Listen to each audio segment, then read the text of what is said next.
I was on a road trip to meet up with a best friend of mine that I hadn't seen in a couple years.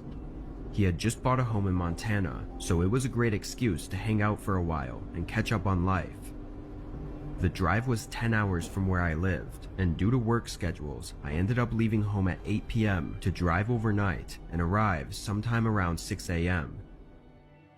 I was tired from having worked the whole day before leaving, and being alone on the road made it hard to keep my eyes open. I knew it was going to be a struggle, but after a few hours of driving, I was struggling much more than I'd anticipated. By 1 a.m., it was becoming dangerous how sleepy I was getting, so I was going to pull over at the next town and find a parking lot to rest in for a few hours. But as I continued driving, there was nothing but road for miles and miles. I must have fully dozed off, because the next thing I knew, I was halfway in a ditch slamming on my brakes. Thankfully, I had woken up in time to stop from hitting any trees or causing serious damage to my car, but I was way off the side of the road. After taking a moment to collect myself, I got out and assessed the situation. It was very dark outside, with only the headlights from my car providing light, but the situation did not look good. I had veered a few feet off the road into a steep ditch that separated the road from the woods. I stepped onto the road and looked all the way down in both directions, but it was completely dark both ways. No signs of anything nearby.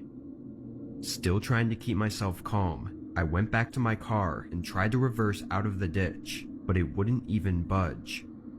The angle my car was in, my back tires had no traction at all.